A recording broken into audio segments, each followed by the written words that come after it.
All right, what's up? So today I'm gonna show you guys how to install an LT2 manifold on one of these 19 plus trucks. I've already previously installed this kit and you can find it on my website. It has everything to do it. I had some other problems, so I yanked it back off. So I thought, well, might as well make a video on how to do it. It's pretty simple.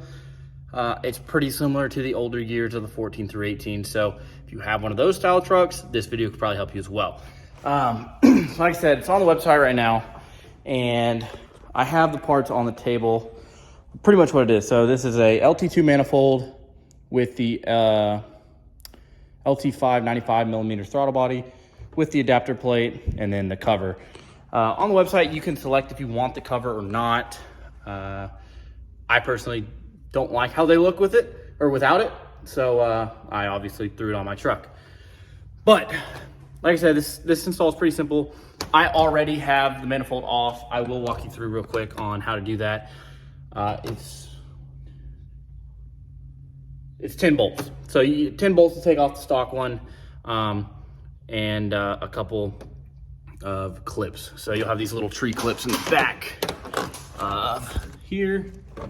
So, I mean, there's those three that'll be holding on. And then all of these for the ignition plugs that you'll have to pop off of the factory cover of the stock manifold. But other than that, it's pretty simple. So you can just yank it off. And once you're at this stage, then you can really follow along. So yeah, first of all, I want to go over about what you'll need to do on these trucks when you receive the manifold, because the manifold will be modified to fit your fuel pump. And what I mean by that, let me see if I can switch this. So the manifold is modified. You do have to grind off some of these little tabs on there so that it'll clear that high pressure fuel pump. It'll come with all 8 new gaskets. Also the throttle body gasket, which is between the adapter plate. Not only that, it will come with new hardware. So the LT2 manifold uses longer hardware. We do supply that. Now, these little washers, I pulled out of my factory manifold. So I just didn't like having just this little bitty washer on there because it just doesn't fit as nice, as you can tell. So I yanked these out and they have the press fit bolts in them. I put it on a vise upside down and I just tapped the end of the bolt and it came right out. And then I was able to reuse those as kind of a thicker washer with the new longer bolts right there. You'll put the new MAF sensor or your previous MAF sensor. Right here, you'll use the evap canister will go here. And then I oriented my throttle body this way. I think you can do different orientations. I do not know 100%. Like I said, this is the only one I've really done on my truck. So you can mess around with that. It will come with some tubing to extend this evap canister line right here. So you'll just cut the factory one, slide it on there, put it in. And then right now on the website, we're looking for an extension harness for the evap canister. Mine, I did not know I was gonna need that. So I just added new wire and soldered it on there and extended it the length I needed. But it will be coming with a MAF extension right here. This is the ICT billet MAF extension. And that will relocate it because this sensor is somewhere in this area factory. So you will need to redo that. But yeah, so I'm gonna get ready to smack this back on here. Like I said, I had some other issues with some of my high pressure fuel pump. So I had to replace some lines and decided it'd be a good time to make this video. So we're gonna go ahead, I'm gonna smack this on there. I'm gonna show you guys what it looks like on the truck. One other big thing, these trucks, I don't know what all intake manifolds will work on this setup. Right now, I have the GM performance intake that has been modified. So this intake box is the GM performance intake, but the tube that comes with it, the elbow tube, did not fit anymore because that LT2 manifold, which I will show you here in a little bit when it's actually on, it's really close to these fan shrouds right here, which I haven't ground mine down. I probably should grind it a little bit just so I have a little better clearance. But I was able to just get an aluminum pipe and a 90-degree elbow and make that work. So if you have any other ones, I don't know if they'll work. You might have to do that same type of modification I had to do with the custom elbow on S&Bs and other ones like that. I know on the 14 through 18 trucks, you have a lot more room here. And you're able to clear this area way more, and you don't have that issue. You can use your factory intake box. On those trucks, your more issue is clearing this belt here. These trucks do not have a tensioner like the older ones. They have a stretch belt. So I did not change the belt out. I do have about a finger width of clearance in between the belt and the lower boot. So I think it's fine. Like I said, I don't want to redo the whole pulley setup on the front of this truck to just do an intake manifold, which, like I said, it clears. Will your intake clear? I don't know. I do know with the custom modification to the GM performance intake, it does work. Take that as you will. But if you end up buying my manifold, which the link will be down in the description, let me know. Let me know what intake manifolds you have set up, or intake systems, intake manifolds, you have on this setup. Like I said, I don't know exactly what all works. I made mine work. I'm showing you exactly what I had to do. But depending on your application, I don't know. And right now, this truck is a full bolt-on E85 truck. So I haven't seen a whole lot of people do E85, and I'm kind of finding out why. There's a bunch of things different on these trucks. I'm learning as I go, because like I said, there's not a whole lot of info, and that's really what I hope to release to a lot of people on these, because there's not any information on these things at all. Like, the people that have done it have only done so much, and they don't really tell you. So I'm gonna try to tell everybody as I go exactly what I've done to it, and figure out what I can offer to people in the future to help them out. So like I said, I'm running into issues with E on this up. I don't know what the issues are yet.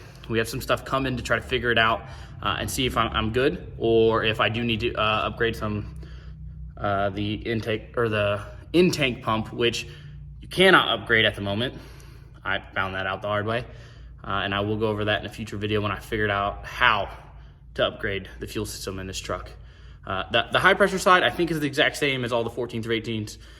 The low side is not. So just for anyone wondering, you cannot do any of the old low side stuff. You can't do the LT4 drop in, nothing like that.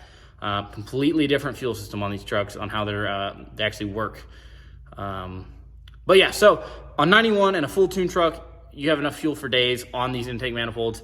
I personally am on the 85, running some issues. Still runs and drives, not a problem.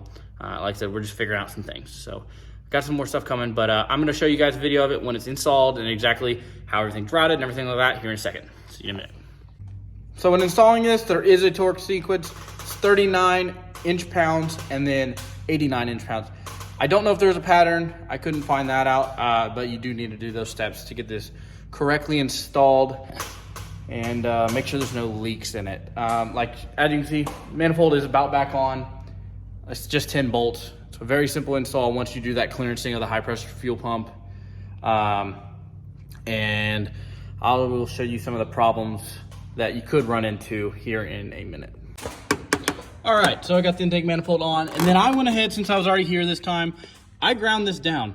Now I got more than enough clearance. I rounded the edges just so they weren't sharp anymore, because I had another boot on here originally, and it did kind of cut it a little bit. So new boot on there, that's fixed. LT2 Manifold is on. Does come with a breather. You just pop the old hose off of the factory clip and you screw that on with a hose clamp. This truck does have a catch can on it, so it will look a little different than yours if you don't have that. And then here's the clearance we got on the belt. So like I said, it's about a finger width. It's there, it's close, but it'll never hit. If you have a 14 through 18 truck doing this, they do have a pulley that you can buy. If you message me directly, I can definitely get you the part number for that and the belt. Like I said, on these trucks, I don't know if you'd even be able to do that since they are a stretch belt. I don't know what that would entail. I haven't got that far. So you could probably swap this over to how the old ones are, considering the motors are very similar. You can probably put a tensioner on it and do the old belt, but here's how it works for now. Like I said, it all fits. The only reason you run into any of these issues is because it is scooted a little closer. These trucks are shifted a little further back than the 14 through 18s, and then that throttle body is angled down. I saw one other guy, he cut his manifold and glued it together. I wouldn't recommend that. You can make this work without doing that. So I'd advise not cutting your manifold to re-angle that. If anything, you could buy the ICT spacers for usually an LT4 supercharger.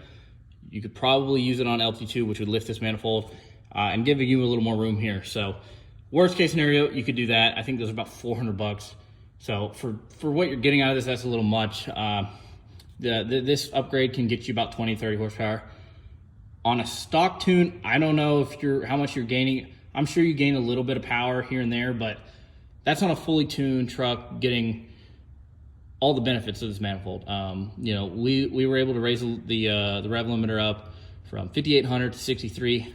Not the best on the lifters, but we were able to do that. And with this 10-speed transmission, leaves it in that power band a lot longer than it used to be. So if you guys are interested in this kit, it is in the description on my website. You can purchase it, you can spec it out if you want to have the throttle body, or if you want to just keep the stock one, or if you want to have your cover or not. Like I said, I'm not a fan of how they look without the cover, and I mean, who doesn't want a Corvette cover on their truck?